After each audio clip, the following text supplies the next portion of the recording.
दोस्तों यह है हिमालय की लीफ 52 सिरप।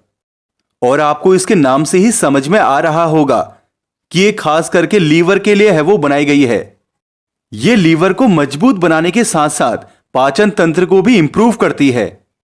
दोस्तों ये जो लीफ 52 मेडिसिन है ये लीवर में मौजूद विषैले पदार्थों को बाहर निकालती है और लीवर की कार्य प्रणाली को अच्छा बनाती है।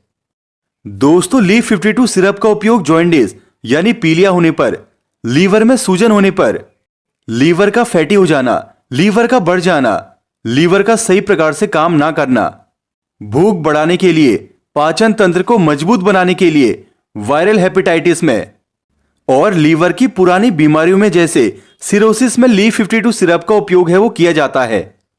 यदि आपको लीवर संबंधित विकार है तो उसमें लीफ 52 सिरप का काफी बढ़िया फायदा है वो देखने को मिलता है।